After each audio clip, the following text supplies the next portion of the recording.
Data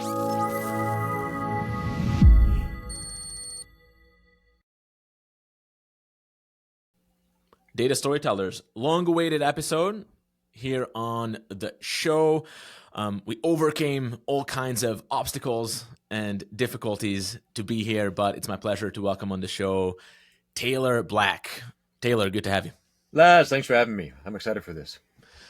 All right, so today we will be ambitious. We will try to cover a lot. I mean, obviously we are wrestling with the topic of AI, which is a challenge. It's moving fast.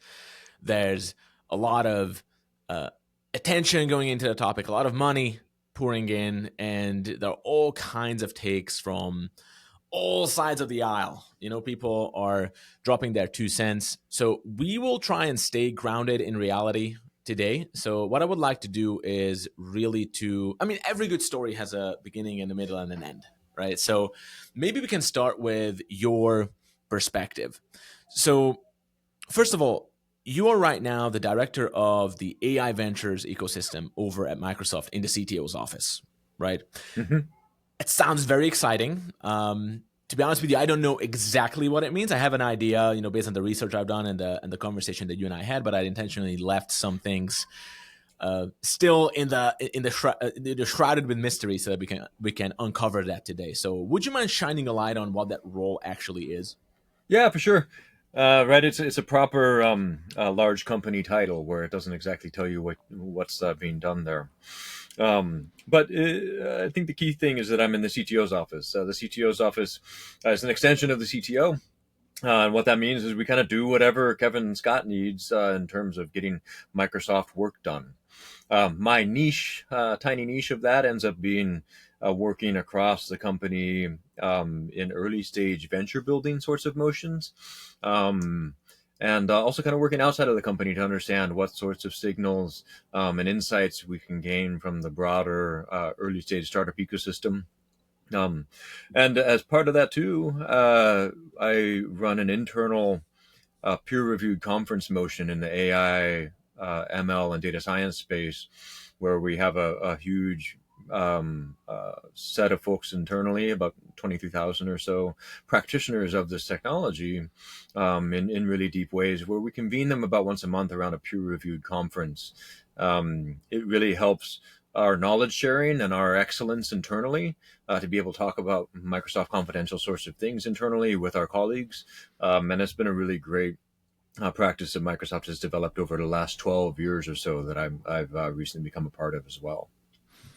So context is everything, and I would like to explore what you actually do and how that translates into other businesses as well. A lot of our members, actually all of our members, are big enterprise data analytics and AI leaders from Fortune 500 companies, and they would love to hear from you and your experience of how you drive this internal innovation engine over at Microsoft. But I think it's important to understand, how you even ended up in this role.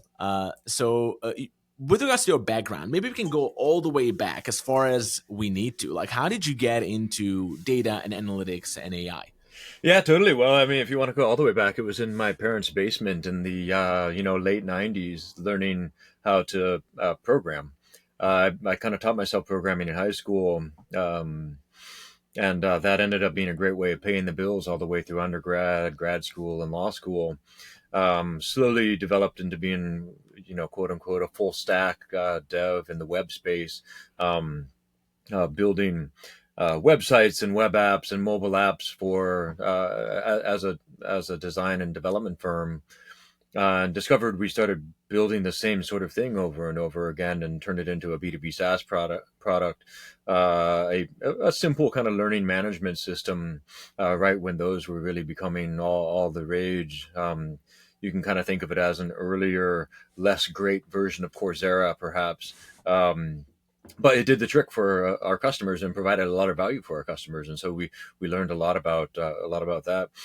Where data really came in, though, Laz, is it was right about the time when companies like HubSpot were spinning up, when Google Analytics was really making its penetration into the market, and we discovered that we could easily sell our solutions to our customers because we were able to show them an ROI before we even built the thing as a result of using Google Analytics for SEO performance, for conversion performance on their actual website as a result of the way in which we built things. And our jobs became dramatically easier in like a 3-month period because we didn't have to sell our customers on a better design or a better, widget. We just showed them the conversion rates that they could get concretely as a result of building their website in a certain way and following certain search engine optimization processes.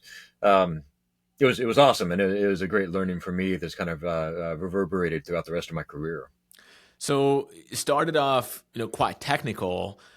Building a SaaS company is not merely a technical effort, right? So what were some of your biggest challenges that might have been surprising to you or unexpected that you needed to grow into?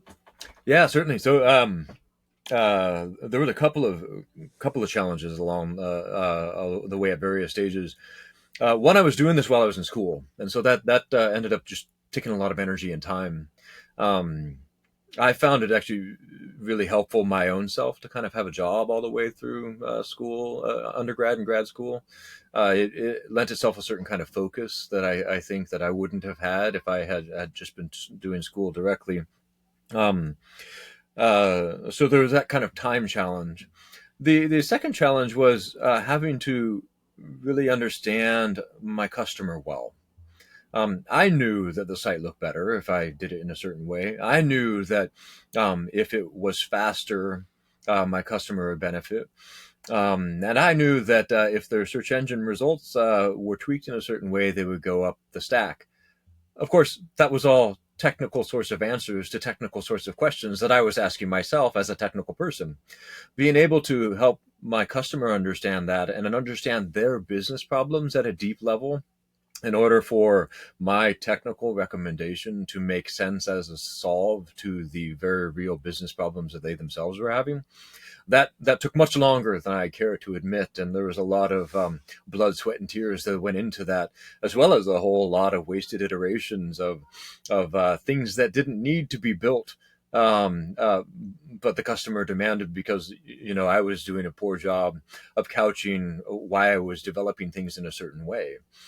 So being able to really tell that data story for them in ways that help them understand its context for their business problems and really empathizing with their business problems so that they saw me as a partner in coming to a solution for them rather than a vendor giving them something that they were paying for.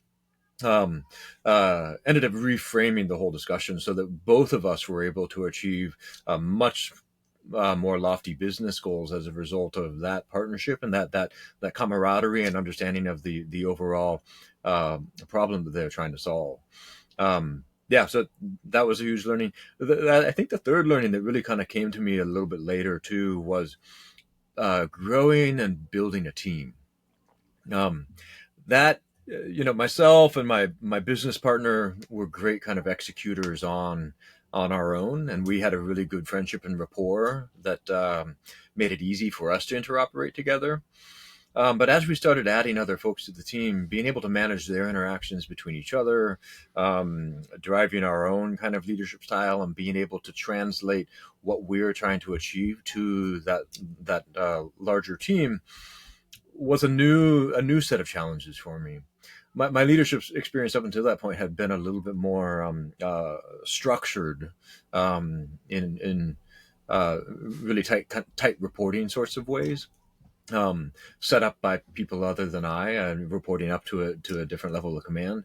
But being the place where the buck stopped and trying to set a whole company culture and company way of operating, also was a number of lessons in humility before we kind of broke through and got something that worked not only for our employees but also for us. Humility is a huge theme. So even on the Data Storytellers podcast, mysteriously we talk about analytics and innovation, and humility just keeps coming up as this classical virtue of humility.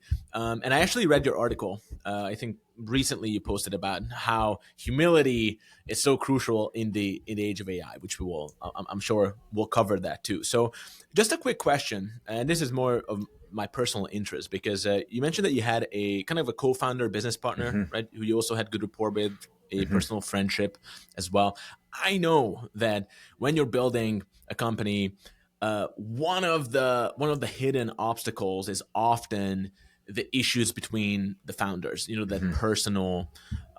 personal element there. So did you guys have kind of like complementary skills, complementary personalities? How did that work? This is just personal interest of mine. Yeah, certainly, very much so. In fact, he remains my best friend to this day. Um, he teaches philosophy at Villanova. We met in our master's program in philosophy. As it turns out, there was a lot of people working in IT in philosophy graduate schools across the United States. I think something about logic or something like that. But yeah, we have very complementary skills. I ended up being kind of more the business salesperson side, and he ended up being more the strict attention to code side. I can code with the best of them as well, but he's better than I am, and so kind of having that balance of almost CEO CTO sorts of style, Mm-hmm. sort of relationship there. I think the key piece though that grounded our entire business endeavor is that uh, we're strong, fast friends. Mm-hmm. And whatever business thing came up, we approached things through that lens first. That doesn't work for every business relationship by any means, Mm-hmm. but we happened to start that way. And then getting into business, we knew that of the many things that could go south, our friendship couldn't be one of them. And so being able to kind of keep that front and center throughout all of the things that we work through um, ended up being, I think, the most important part. Mm-hmm. Well, building a small company is kind of like, setting sail on the stormy ocean. So you need to have a strong relationship with the person that you're on deck with, for sure. And ultimately, it becomes kind of like a high trust engine It that you does, yeah. guys have that you can build on. Plus, I imagine that your friendship kind of superseding in importance in the hierarchy of priorities, that whole endeavor, it almost like protects the enterprise too, It does. right? Yeah, it does because you're able to see the problems through a different lens, Mm-hmm. rather than it being myopically me versus X.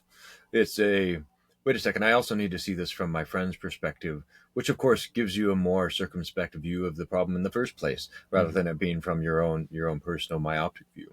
Absolutely. And actually, I'm experiencing this too. I mean, over, the past 10 years, a lot of business relationships turned into friendships, a lot of friendships turned into business relationships. Yeah. And I find that when we can kind of focus on that honest, trust infused exchange, and always just kind of be grounded in that, that Yeah. produces the best outcomes, It right? does. It Focusing on does. first principles. So if we look at the timelines, you mentioned that you were, end of the 90s in your parents' basement.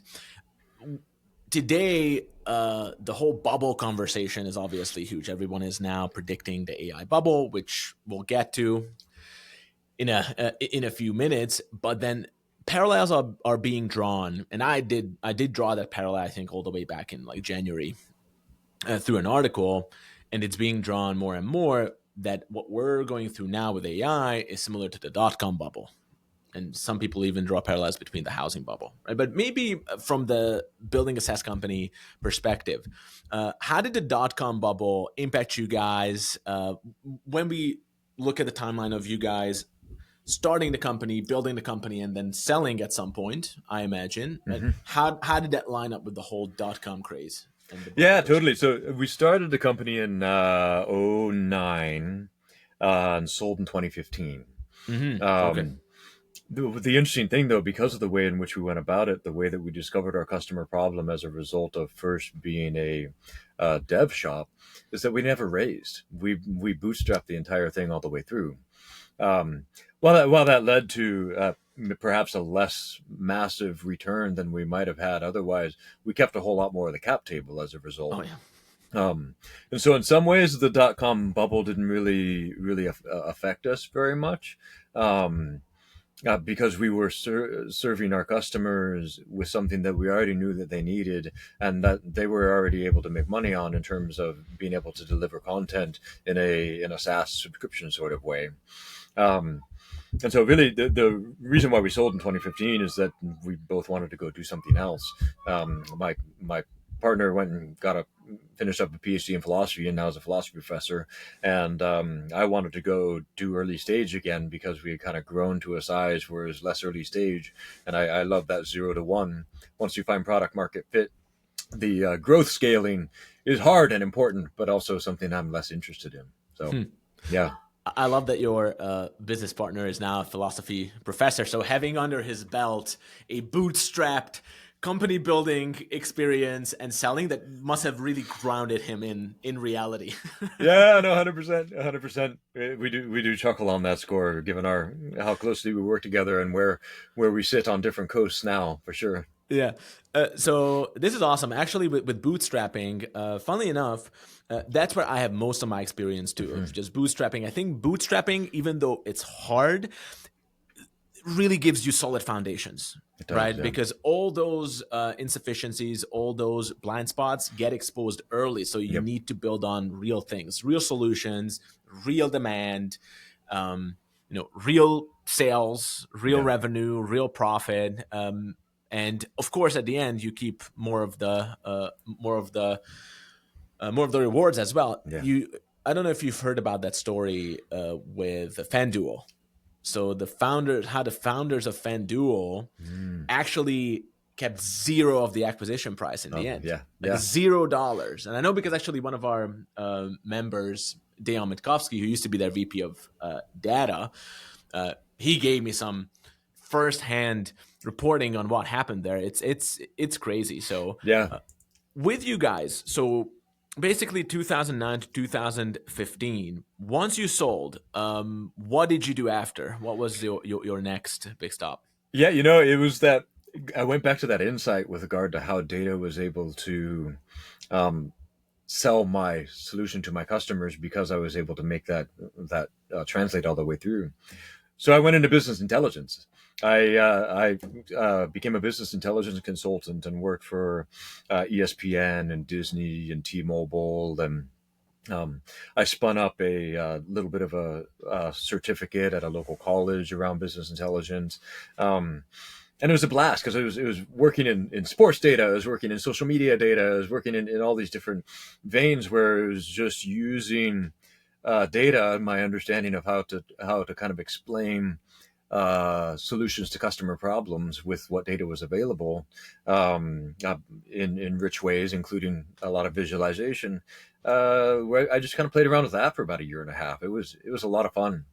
Um, yeah, yeah, but uh, but then one of the customers that I was working with is Intellectual Ventures, um, and some of the work that I did there was noticed by a VP of ops in that organization, and he got moved to a different fund to turn it from a primarily licensing based endeavor into a venture studio. And as you know, venture studios kind of turn ideas into companies. And so I rolled off Intellectual Ventures as a client and moved over to T-Mobile. And he reached out a couple of months later and was like, "Hey, so I'm turning this licensing based endeavor into something that prints 0 to 1 companies in deep tech. Do you want to come with me and do that?" Um, so that ended up cutting my business intelligence career a little bit short because it combined both the awesomeness of data and being able to run a really tight ship from an operations standpoint, along with being able to do the 0 to 1 again and again and again. And I've been doing that more or less ever since. 0 to 1. I think Peter Thiel wrote a book called 0 to 1. Yeah. Did you read that book? I think Yeah. Yeah. I think I did read that like a good couple of years ago. It was a good Yeah. book. Whether you're a fan of Peter Thiel or not, that book was solid. Yeah. Yeah. Yeah, it's been a while, but yeah, that was a good one. And that turning something amorphous like an insight, like an understanding of a customer problem, like a breakthrough in a core technology into something that has legs and then can continue finding that product market fit and growth. That to me is just one of the most fun, complex problems that we as humans can play around with, and I found just so much joy in pursuing that for sure. So it's fascinating because you have, now that I'm learning about your background, so you built that SaaS company, sold that SaaS company, the BI background, I think it's a super nice touch because almost like BI had its moment. I think when around 2015, I remember that's when I went from the army into business analytics, Uh-huh. specifically in London, and we built that company called Data Leaders, which we sold in 2020. And I remember that data was not really the talk of the town just yet. No. It Yeah. wasn't really cool just yet. I remember how I got into it is we were working with marketing directors at Fortune 500 Mm-hmm. companies. Digital transformation in 2015, that was the name of the game, right? And Yeah. so we were Yeah. working with this uh, gentleman called Professor Ralph Strauss, who digitized the Volkswagen Group, right? And we had this leading Mm-hmm. the digital transformation product. And we tried to figure out what is the next big thing in marketing. And it was data-driven marketing. Mm-hmm. That was, Mm-hmm. probably, I don't know where Gartner was at the time, but that was the number one thing that CEOs should focus on. And we rolled out an executive education program called From Insights to Action. We worked on this with Bill Hoffman, who used to be the SVP of Insights at Best Buy. He was Mm-hmm. actually Mm-hmm. there building out their data analytics ecosystem during the 2008 financial crisis. And Best Buy ended up being, I think, the only big retailer who came out of that financial crisis in a better shape that they went into it. And Bill was then the chief analytics officer over at US Bank. And we built this whole program for marketing directors, and it ended up that we enrolled basically only one marketing director and like 30 business analytics leaders. Right. And that's how I got into that whole field. And I know that, BI2, business intelligence, was not something that businesses really knew a lot about. So uh, for you, with your background, also working with 0 to 1 ventures, how did all this experience translate into you working at Microsoft? Yeah, that's it. Well, that's a great story, and one I couldn't have planned. I never anticipated I'd work for a company this big. Um, but so I went over to that venture studio called the Invention Science Fund, and we grew that over the course of 5 years, and raised another fund as part of it, and spun out a whole bunch of really interesting ventures. But a lot of it had to be really data driven because it was a deep tech fund, and deep tech returns are a lot longer and further out than regular sort of bread and butter B2B SaaS fund. Um, and so being able to explain why we were making certain decisions where we wouldn't actually see the ramifications of them for 10, 15 years out, um, required a lot of data storytelling and looking for those very early leading factors that would turn into the trailing factors that we were promising at some point in time. That ended up being important not just for explaining kind of the venture studio model, um, but also helping our technical folks who had come up with a really cool discovery in physics or in material science explain the value of the thing that they had come up with in business terms, where you're able to pull out the hypotheses around the business terms that they are articulating and talk to the hypotheses directly rather than kind of talk past each other with regard to vapor sorts of innovation. Um, so ran that for about 5 years, learned a whole lot there, but at the end of that time, we opted not to raise a fourth fund for a number of different reasons. And as I was doing kind of the wind down of the third fund, Microsoft reached out and said, "Hey, we want to build a venture studio in the office of the CTO here at Microsoft. You've built one for a former CTO of Microsoft. Why don't you come over here and do it here?" And so they made me an offer I couldn't refuse, and so I've been here since, kind of building in first a venture studio in the office of the CTO, which we grew and had about 12 incubations run through before ChatGPT launched.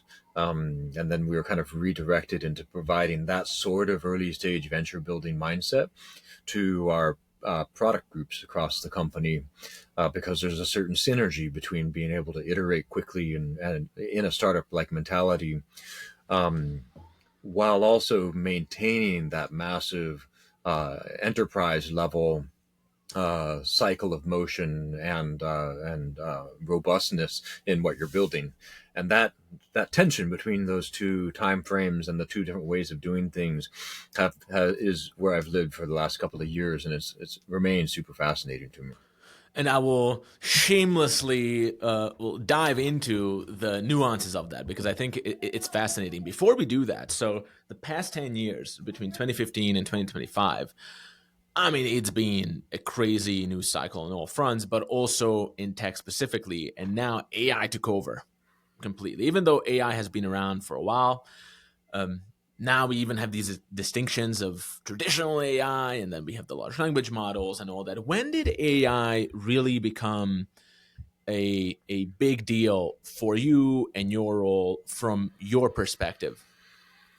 Um, we knew it was coming about 6 months before ChatGPT landed, but really the rubber hit the road and everything accelerated and continued to accelerate with the drop of what was it, GPT 3.5 Mm-hmm. or GPT 3 in November 3 years ago.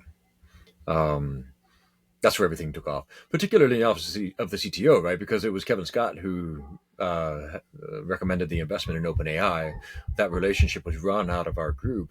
Um, and just being able to see the awesome technical breakthrough that path was, and the potential for that technology ended up being a technologist's dream in many ways in terms of wow, what customer problems can this solve. So it is the whole group kind of reoriented and was reshaped for being able to sprint with that into the unknown, because it very much has been that for a number for months afterwards, and maybe even a little bit now. So Absolutely. And I know that we draw all these parallels between previous cycles of these boom, buzz, build cycles when something just enters the public consciousness. You know, we can go all the way back to the steam engine of something revolutionary happens, and then a lot of money and investment and attention flows in. Obviously, imagination runs usually faster than reality, so a lot of deadwood tends to burn off in the process, being the bust, and then consolidation happens by building actual solutions that integrate that innovation in meaningful, durable, enduring ways. So for you guys, like the past couple of years of this AI evolution, what do you think really changed, let's say, between 3 years ago, and then ChatGPT became the talk of the town, and it started to blow our minds by how well it can write and then generate images. The atmosphere is a little bit different now, which again I'm sure we'll talk about, like where we are in this whole potential boom bust build cycle and what it means for today and tomorrow. But maybe just first, before we dive into your role and what you actually do on a day-to-day basis, which I would love to learn about, how do you feel this atmosphere kind of shifted around AI from your yeah, point of view? yeah, certainly. I think what ChatGPT did is it painted a picture of potential for the technical ecosystem. You know, you mentioned the steam engine. Uh, the steam engine's cool, and when it occurred, people were like, "Oh, it can spin a thing indefinitely with this." Well, what the heck can I use that for? Well, oh, I can put it on a train. I can put it on a mill. I can put it on, and there's all of this um, implementing the practical ramifications of this cool technology. I think we've been doing that now for a couple of, for the last 2 years, where it's a where can we apply this and how does it work? Um, and what I'm going to say, of course, is all my own reflection, not necessarily that of my employer, but I think a lot of the near term additions of chatbots or generative AI to a whole variety of different things ends up being some low hanging fruit, but also um, stuff that isn't going to be the lasting value of this technology. I think we saw this with the steam engine too. You have to build things like railroads and the cars that the train pulls, and a whole ecosystem around what the steam engine enables, rather than just getting a whole lot of value out of a steam engine itself, right? That is really what's been happening in the last couple of years, in my mind. The value prop of AI, I think, ends up being the agentic ecosystems Hmm. that are slowly coming online. I think there's a lot of great near-term value in terms of having a motorcycle for our mind, to extend Jobs' analogy of the computer being a bicycle for our mind, of course, in having these agent, in these GPT family experiences that help our own thinking and our own um, insight when used well, because they're great at patterning your experience so that you can come to better insights. Again, if used well, you can also use them to get dumber. But that to me has not been the value prop. It's been us trying to figure out what this thing is and Hmm. how to harness it best, and building the rail networks necessary to be able to go from New York to Seattle in days instead of months. So So I think that I'm going to ask you questions about your role a little bit later. I think this is a great topic. And I wanted to kind of propose this analogy that sure, you kind of already confirmed, that basically where we are, and I know that the steam engine, we can look at it as an example, it won't map on perfectly sure. to what we have today, obviously, with the timelines, and Mm-hmm. it's an entirely different thing. But in that analogy, let's say we discovered the steam engine, but the railroads are not there yet. Mm-hmm. And that might be both the AI infrastructure, I guess, but I also think that AI kind of operates in this, landscape of businesses being a collection of individuals moving towards a shared goal. Companies, that's what companies are. Mm-hmm. And companies have their own processes and their own culture.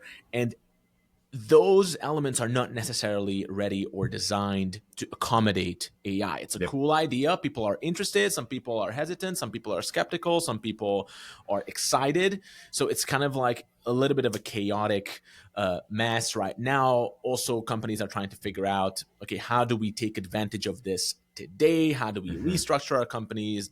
Then also, there's a bunch of emotion being stirred up by the fact that there are uh, restructuring is happening and people Mm-hmm. being let go. Is it because of AI? Is it because something else? Is AI being used as an excuse? So just making the whole endeavor a little bit less straightforward, right? So that's where we are today. I think in one of the interviews that I listened to from you, I don't know who it was with, but you said that one of the exciting challenges is that right now, AI, what we're working on is making difficult things easy, but the really exciting stage will come when we are trying to make impossible things merely difficult, right? Mm-hmm. Can you just speak into this a little bit, and then we can then draw in the gaps?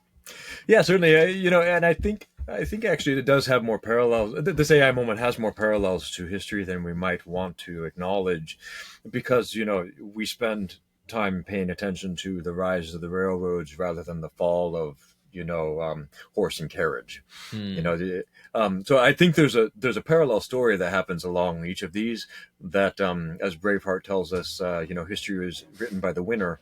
And so you don't necessarily hear the loser story as concretely as you might wish in this time.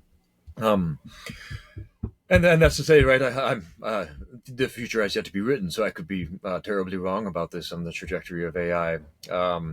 But the I'm going to assume that I'm not, because I have reason to believe so. But uh, uh, this this technology is really only different in the sense that it uh, it smells and looks and feels more human than any other technology that we've created. And what I mean by that is that we as humans tend to anthropomorphize all kinds of different things. And before, with previous iterations of technology, we've gotten stronger or gotten faster or can fly, or these different things that we as a species have achieved. But AI is the one where we talk more about a Turing test, or how can we tell that it's different from us, right? Um, I think that uh, the effect of that means that we're going to have a slower cultural transformation of us understanding how it fits into workflows, because we're having to bifurcate out what is important about human intelligence and how artificial intelligence can take care of certain tasks or augment us in certain ways with regard to the performance of some of these things, where we haven't had to make that fine distinction as much. Now, of course, I say we should look to history as well, because I'm sure there are many people who thought that riding a horse was unique to humans, and being able to do that wouldn't be able to be easily replaced by something as static as a railroad, or as faulty as original, Model Ts were, right? So I think those same conversations were had, but this one ends up almost being closer to home, because it has something to do with inside our head, and that we've held more close to the. I'd say close to the vest, but I guess it's close to the noggin or something, as part of that. With regard to what you were talking about on employment, there too, um, I think that this unpacking of what is important about human work, and honestly redefining the kind of impoverished view we've had of what human work is in the past 100 years, um, is the major thing that our culture and our economy and our society really needs to work through, as this because this technology has thrown it into really sharp relief. I think a lot of us already weren't fans of. Well, actually, I'm reminded of this amazing Tom Hanks Meg Ryan movie, Joe versus the Volcano, Mm. where Joe is the librarian at a medical instruments manufacturing company, and like many late '90s, early 2000s movies, kind of shows the not greatness of working in big corporate environments where the city's dirty and your job is dirty, and it doesn't seem to have a lot of human flourishing aspects around it. Um, I think we already had some concerns about what human work looked like, and now AI has just brought it all the way home, where it can take a lot of that off, and what remains for us in some ways. I'm excited for that, because I don't think we were meant to sit in front of a computer for Mhm. 8, 12 hours a day in front of a blue flickering screen, right? It doesn't feel as human as a lot of the other kinds of work that I've experienced in my life. Um, Nor does it really add itself to the ennobling me necessarily, as a result of just focused on that specialization, or ennobling my role in the community as well, which are both aspects of work that I think are vital and have been over the course of human history. And I think there's new structures and new ways we can think about that. The AI is definitely bringing home. Now, that's a different kind of seismic shift, right? I mean, this Mm. is a reorienting of economies. This is reorienting of a culture, of deep ways of working. And whether we'll rise to the challenge or not definitely remains to be seen. But I think that is going to be the fallout that AI brings. It's very much less, in fact, a the technology taking all of our jobs, although that might be the match that lights the fire.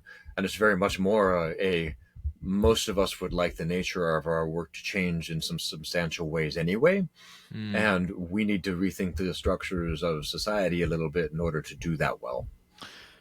So much to talk about here. I love this perspective about how the winner writes history, and there are these, the stories of the losers, like the horse and carrot. It's an untold story, so you don't usually entertain that. And because I have a few follow-up questions there, maybe some even we can place ourselves in that time and place, assuming that there are strong historical parallels, which I also believe there are, more than we'd like to believe, as you said.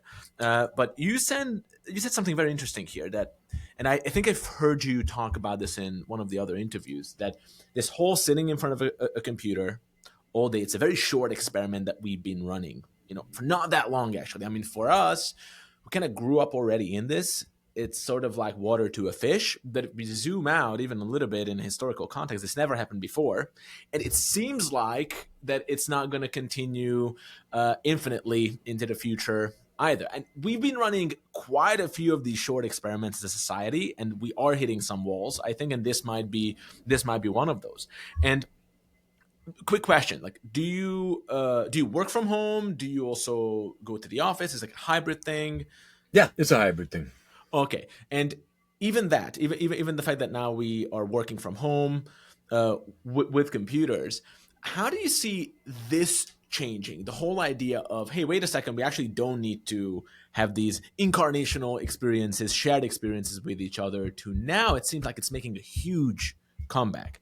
How do you see this trajectory developing? Yeah, I'm not surprised. I think that we're communal sorts of beings, and that we thrive in society, and we invented culture as a species in order to do that well. Um, and so I think it's a necessary thing. Whether that's in how we go about that ends up being a kind of a broader question. I, for one, kind of welcome the return to office in many ways, because of the kinds of community that it creates and the ways in which you're able to solve certain kinds of problems better when you have the ultimate high bandwidth experiences of being in each other's presence, right?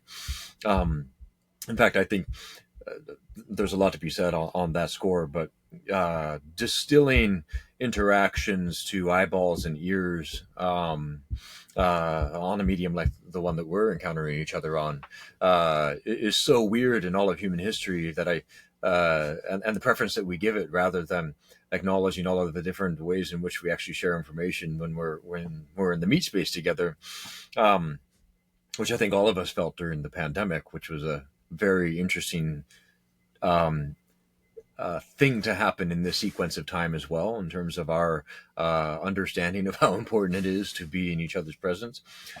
So we are. I think the return to that is good. Whether it necessarily needs to be as part of the workforce is another question. I think, I could imagine, for example, I'll paint this picture for you: going down to a co-working space that I can walk to in my neighborhood, where I get to meet a bunch of my neighbors who may or may not work in tech, but need to spend some time in front of a computer, where we're able to, talk about business problems at a high enough level that we're gaining insight for each of our different sets of business problems, but may have no company overlap, may have no even industry overlap. But by virtue of living near each other, we walk to the same place because that's more respectful and understanding of a way in which humans live than commuting an hour and a half each way to an office environment. Where all of the work ends up being intellectual, and there's no reason to be at a particular workstation in a particular building at all. Um, that to me is kind of a leftover bit in some ways for of needing to be co-located around a certain kind of equipment. Um, so I don't know. I can see a blend of that too. It's important that your actual working team gets together in order to talk about things that Mhm. you can only talk about in that particular context. But there's a whole bunch of other kinds of human experiences that I think we could weave in there that end up in enriching and strengthening neighborhoods, enriching and strengthening family life that we realized was so important during the pandemic, Mhm. with spending time with our kids and that sort of thing, that I think we have yet to reach a fully kind of integrative approach there. Um, and I'm not sure we entirely will at any point in time, because time and space end up being the two mighty constraints that I doubt we'll ever overcome. So yeah. Yeah, they always win in the end. So why don't we just go back a little bit, because I think we're hitting AI from now, a labor market perspective. There are also, I think, the ethical and moral instincts of human beings that are now, AI almost kind of provokes us to think about these subjects, even our own humanity, in a different way. Because as you said, what's new is that something for the first time in history actually kind of sounds like, talks like a human, which is new, and it actually wields something that we thought was unique to humans, which is language, which is a whole other conversation that I'm sure there are philosophical depths that we cannot afford to go into today. But that means that I think this rising anti-AI sentiment, and there's this whole polarization of the AI narrative. If you look on social media, like everything, I know it's kind of like a cliche that everything is getting polarized, but it's fascinating to see even the subject of AI, which should be, well, look, it's a technology, it has an economic impact, you would assume that there would be like a logical, purely logical discussion around it, but it's very, very emotional. It's very, very polarized in the sense that there are people who are believers, and I think that gets all the way into, being like blind believers in this, new church of AGI, which we can also touch on. But then also there are the hardcore skeptics as well, who say that, look, it's not only unethical, it's straight out immoral. And look, at the end of the day, the technology is not even good. So it's Yeah. like, it gets into those spaces. If we go back to the steam engine, and we think about that shift from, hey, we need to leave our horses behind in order to step into this new reality of the steam engine. I can only imagine that people also said that, well, look, horses were, created by God, and we share with horses. Actually, it's not just that horses will get us from A to B. We share a whole kind of operating system. We are both, mammals. We're both, animals, even though human beings are more than that, right? But actually, letting go of the horses I'm sure it was also a moral dilemma, right? So how do you see the parallels now between that and today, and these key tension points when it comes to AI? Maybe we can also talk about, this is the opportunity for us to talk about what is even AI, and how do you see the sort of moral governance of this technology and the importance of it and the reality of it today?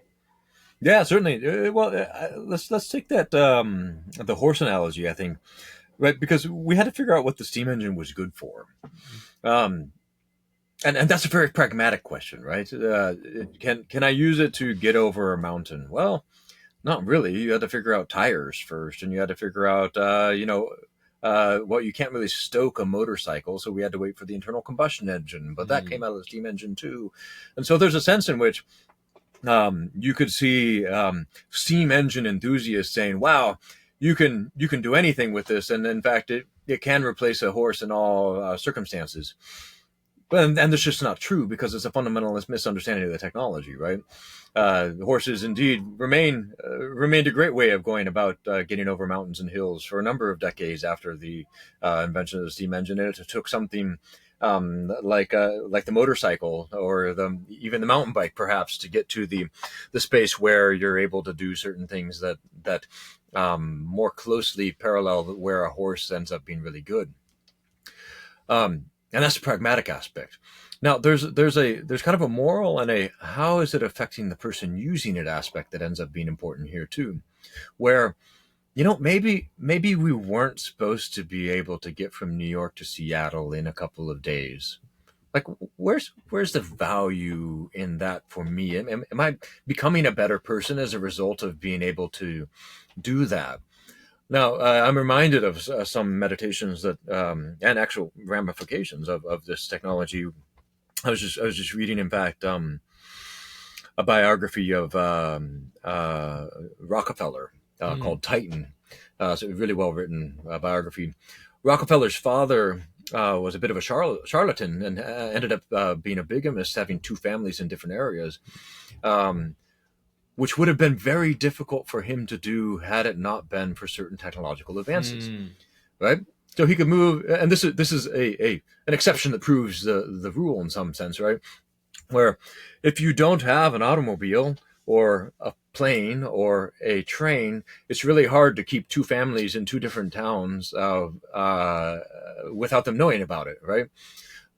So there's a way in which we can use this technology to the detriment of ourselves, where the technology itself may end up being neutral. It's great that we can fly a heart from Portland to Seattle and save somebody's life as a result of an organ transplant. It's terrible that we can, do terrible things with that same sort of technology. And so I think that the polarization with regard to any particular technology often, not always, but often ends up being saying, look how terrible the terrible ways in which this can be used. And the other side saying, look at all the incredible ways in which this can be used. And both are wrong, right? Or in a sense, because, it depends on how you use it. They also, in the beginning of every technological advance, I think it ends up being kind of a fundamental misunderstanding of what the technology is. I think the AGI folks are falling into that mode that I mentioned earlier on in our conversation, where oh man, this looks like a human, it smells like a human. The only way in which we've been able to create this before is by human relations, but we've done it from a technological sense now. Now let's give it more compute, and it's a big human. It's a superhuman. We're going to call it general artificial intelligence, and it was going to rule us all because that's what humans do, right? It ends up being this kind of silly, in my mind, silly, like, okay, so it has certain parallels to humans, but you are really operating on a kind of postage stamp understanding of what a human actually is. Let's talk about that a little bit more before we have these grandiose God minting ideas, which, by the way, we have done for every single technological thing that we've ever created, all the way back to the pyramids. And so that ends up being a little on the far-fetched side in my mind, and the same for the kind of AI doomers in some ways. Granted, it can be as powerful a technology as nuclear power, and bad humans can use it in bad ways to extend the capacity of their bad actions, and that's something definitely to be concerned about. But it has just as much kind of creative potential, I think, in many ways, as in the hands of good moral actors, and driving it towards human flourishing and in ways in which humanity can help. Up until about a year ago, I used to believe that technology is completely up to the people using it, where it didn't have a proclivity one way or another from a moral action standpoint. Is kind of morally neutral. I don't think that anymore. I've shaped my thinking a little bit more in the sense that, so the way in which you instantiate or develop certain technologies can lend itself more to a bad or a good sort of direction. You can imagine, for example, it's hard to imagine really great human flourishing applications of like an atomic bomb, because of the way in which the nuclear technology was developed. Now, if you say it's hard to imagine good ways in which you use nuclear technology, I would disagree with that, right? Because it's you can have nuclear energy. That's a great outcome, but depending on where you take the technologies, it lends itself to good or bad uses, and it's not completely morally. Any tool is not particularly morally neutral, but AI is a little bit different there. I think because we still have a lot of shaping to do around it and a lot of understanding to do around it. This gets to understanding the nature of the thing, which you had in as part of your question as well. Um, uh, and my favorite phrase around this, of course, is not the throwaway stochastic parrot, but the understand what a stochastic parrot actually is. This is a next token predictor that operates in a very kind of open-ended statistical probability sort of way for combining the underlying intelligible corpus of human language in new ways, probabilistically, which means that by its very nature, it might be wrong and it might be right. And it's useful to have a tool that might be wrong or might be right, but combines the underlying information in new and different ways. Ta-da, that is the thing. Mm. So if you understand it as something other than that, and there's sometimes small nuances depending on what other technologies you're able to slice in. Because even GPT is a mix of technologies. It's not It like a is, single exactly, tool. right? Yeah, and there's some deterministic things in there. There's Exactly. ways in which you're able to, have it call other tools, which end up being deterministic. But let's be careful about what that is, right? The LLM is that probability generating thing. The other tools that are being called in a programmatic sort of way have their own bits of nature of what they are about that. And getting to understand what each of those is good at, and the ways in which they can mimic or parallel the kinds of ways in which we think or the kinds of ways in which we use tools. Once you understand that and the orchestration and architecture of it, one, it becomes much less scary, and two, you start to realize what the steam engine is good for. Like, oh, if I give it rails and put 2 miles of cars behind it, this engine can move stuff like I was only able to do on water before. That's really useful for me. I have all kinds of human problems that I can apply that specific technology to, where I don't have to worry about trying to get a steam engine up a rocky hillside without having invented rubber tires first. So that to me ends up being where the conversation should be directed. Like, let's pull apart this engine, figure out what the applications that this engine ends up being good for, and keep on going, rather than kind of building it up as the bogeyman or the god on either end of the spectrum. But maybe that's the way conversations have to happen in a human vein in order to get at the thing that we're actually getting at here in the first place. And we are in a certain kind of media ecosystem. And when I say media, I don't mean traditional media, even the social media and network society, and also how, I guess, attention and investments are commanded by individuals. That's true. And if you think about the CEOs of these AI companies, I mean, a lot of people, of course we can always blame people, but at the same time, strictly speaking, they are doing their job when they are trying to create this lofty vision, and maybe what you said, even though it's very accurate, right? If they show up and they talk with this language, this won't capture the public imagination as much as, well, look, we're building, essentially this kind of idea of, we're building a god here, and even the super intelligence, even the idea that, look, this thing is like super dangerous, it might take over. And this message is being kind of repeated by the very people who are building the technology. So that should give us just a pause, at least, of when we investigate the veracity of those statements, right? Yeah, well, you're spot on there, and I think they have a picture painting that they're trying to do too. I think it's Sans Expure. I'm pronouncing his name inappropriately, but right, if you want to build a ship, you don't give people a bunch of boards and nails and a sail. You give them the love of the sea, right? And so this is right. The there we go. Yeah. With the Little Prince. Right? Yes, exactly, okay. Exactly. Yeah, I think so. Yeah.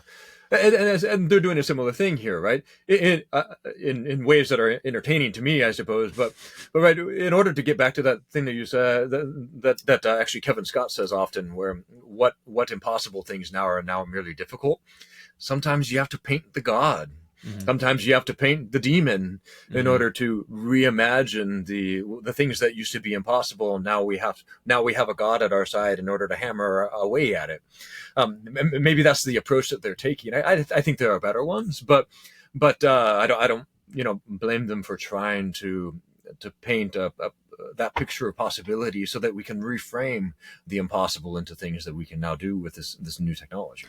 Absolutely. And, in a way, CEOs, and not to go too deep into that topic, but just pragmatically observing the nature of their roles for a big company like that today in this attention economy, but you kind of need to use these tools of, you need to play into people's emotions. Otherwise, they won't pay attention. And if they don't pay attention, if it doesn't attract the eyeballs, it will not attract the investment. So being kind of polarizing, being kind of controversial, being scary, being inspirational is necessary. And you have to use this in this, cocktail of messaging, of PR strategy in order to get your job done, right? So it's just important to know that that's what's happening. I think so, and I think ensuring that people know that the relationship of truth all the way through that, as well, and being good, giving people all of the information and tools they need in order to understand what is true out of all of the things that are happening, ends up being an important part of that role too. There's ways in which you can encourage and exhort. Without having to bend the truth at all, and I think that we're better served as a species by a media that focuses on that a little bit more, and there's things that we can do to encourage that. But yes, I think there's also a certain leaning into the current any particular media paradigm in order to get messages across ends up being something that a lot of people expect too.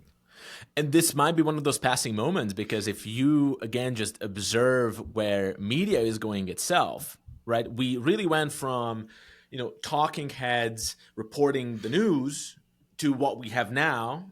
But then people have this moral intuition. And now, if you just strictly look at which of those actors in the public media landscape who are growing, those tend to be the people who seem to project authenticity and Yeah. to prioritize Yeah. truth, even if they sometimes are rough around the edges. It's just what people. It's a need that really now is growing in the public consciousness for sure. Yes. Now, Yeah. going back to this whole understanding of the technology itself. Of course, going back to first principles is always useful. Going back to these Aristotelian, Thomistic frameworks of look, a hammer. Obviously, you can use it to build a house or bash someone's head in and take their Mm-hmm. money. So, in that sense, the technology is amoral. It's interesting to me that only in the last year did you have kind of like a change of heart, change of mind about that. What made you change your stance on that? Yeah, it was a couple of good arguments with good friends. And also actually a encyclical that Pope Francis came out with, where he articulates that as a statement. And as a good Catholic, I don't take everything the Pope says as something I have to believe, but I do take it as something I have to wrestle with. Mm-hmm. And so I wrestled with it and had some good conversations, which is an important part of wrestling with anything intellectually. Um, and came up with those examples for myself, right? Of the sword and the hammer. One has an intent, or they both have intents towards certain kinds of applications, which have definite moral consequences at the end of them. Mm. And so, yeah, I suppose there's a way in which you can look at a pure technology like the like iron or nuclear power or things like that, where it those trend more towards moral neutralness, Mm-hmm. because the range of applications is so vast. But there's ways of refining that so that a technology definitely lands in it towards an orientation towards one or the other. It's interesting. Definitely, we don't have the space to go into too deep theological discussions, but even Christ himself says that who lives by the sword dies by the sword, even though the sword itself can be used, and this is also church teaching, it can be used for positive means, for Okay. example, like a just war. But that's interesting to me. And then if you look at the governance of this new technology, so how is the state of governance right now from governments, but also like even quote unquote thought leaders like the Pope himself, who today invests quite a bit of attention, and he considers this as a priority. So how do you see the governance from your own perspective? Again, you don't speak for your employer in this. You're Taylor Black. From your own perspective, are we going down a path where we will over kind of regulate this? Should there be more regulation about it? If there should be more regulation, where that should come from? Do you have any thoughts around that? I know it's a fresh new conversation and it Yeah, evolves no, every day. certainly. I mean, there's a lot of levers one can pull when trying to shape a technology. And so the way I like thinking of governance is not just from a legal standpoint, but this is also from a consumer mindset and voting with your feet standpoint. This is from a market ownership and the fact that all of us are shareholders in these companies, and can exert certain forces in that sort of mindset. It's also a mindset of educating consumers and educating the public. And so we have as much to do with our voting at the state, federal, county levels, at the global levels, um, as all of these other pieces do in terms of how we shape this technology. The interesting thing about technology is that it moves much faster than our ability to kind of govern it in many ways, unless we do approach governance from the perspective of what I just articulated. Right, our institutions generally trail because we have to see the thing first in order to come up with how we should go about understanding it. Um, so that was a big kind of framing, perhaps. Um, I think there's a lot of good legislation being worked on and kind of being pushed to the fore, and I think that will continue to be helpful. I think the deepening of the moral agency and responsibility of those building the technology will end up being important too, including myself, right? I'm deeply suspicious of any solution to a societal ill that doesn't require me working on myself rather concretely, because it's very easy to point a finger at the other side and say it's all their fault, right? Um, in fact, there's an amazing Solzhenitsyn quote on the score. He says, wouldn't it be great if we could divide the world into the good people and the bad people and just kill all the bad people? And he says, but of course, the line between good and evil runs through the heart of every person, and who wants to cut out a piece of their own heart? And so if I'm not cutting out a piece of my own heart, then I'm doing something wrong. Um, so there's that aspect of I can't, in the meetings that I'm a part of, in the decisions that I have in terms of in the small ways in which I'm shaping this technology, I can't remove myself and my moral agency from that. I need to be an active participant in that. And I think that ends up being as an important and a piece of governance of this technology as, recommendations made to Congress and what actually gets implemented in terms of laws there. Because it's ours. It's our technology. We're the ones using it. We're the ones building it. We're the ones, saying with our tokens whether we want this to proceed in the way in which it's proceeding or not. So let's do that. Let's grab that bull by the horns, because otherwise we're complicit. Mm, absolutely. And I did not know the full extent of that Solzhenitsyn quote. I knew that he said that the line between good and evil runs through every human heart, not across nations, not across the lines of ethnicities or nations. But I did not know that that's how he set it up. That's fascinating. And then with regards to AI, I think that I did come across your profile based on a post that you shared with regards to the AI slop that's flooding the digital space, right? And that also exposes something about what we like, what we value. There's also like an economic element of this, I think, that if the supply of something becomes infinite, economics tells us that its value will take a nosedive. So, where do you see the AI paradigm going? Maybe because I'm also conscious of our time here, that the whole agentic paradigm, you see that being the use case, that being if we go back to the analogy of the railroad, why do you think that the agentic path is the way of the future? Yeah, certainly. The reason why I think it's the future is that we're able to put little bits of our own decision making around certain kinds of tasks into a machine and let the machine do it. What this natural language interface has allowed us to do is to work with very messy kinds of data and still achieve that same outcome. Now, the reason why software took off, right, is that we're able to sell the same thing over and over and over and over again because it would do exactly the same thing in all contexts. We now have a little bit of a synchromesh layer or a way of working with a little bit messy contexts where we're okay with the error margin, and are able to build even better error margins over time for it to be able to operate with other sorts of things. For example, and then I hate trotting this particular example out because it's the one that everybody uses, but in the end, I really don't care precisely what seat on the airplane I sit in, or precisely what time I leave, or in some ways, the hotel that I'm staying at, right? There's certain kinds of decisions that I make every day where I'm fine with some error margin.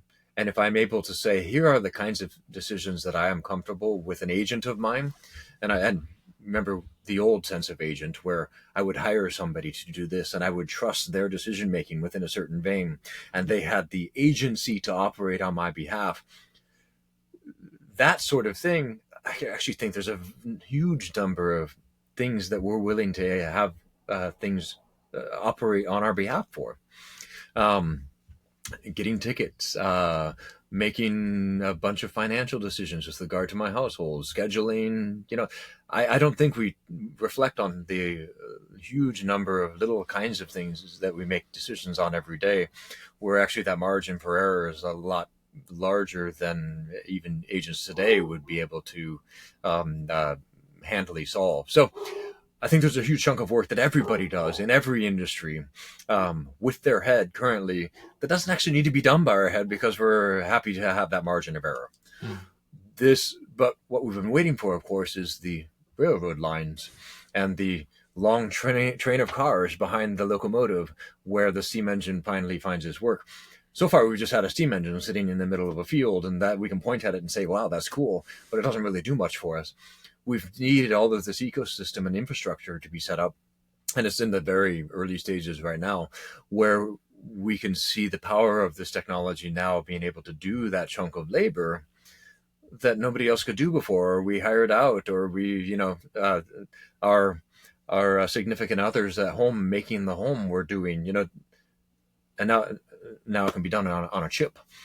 That I think is going to be the huge economic ramification that we have yet to see. All of the economic ramifications thus far have been as a result of infrastructure costs, in my mind.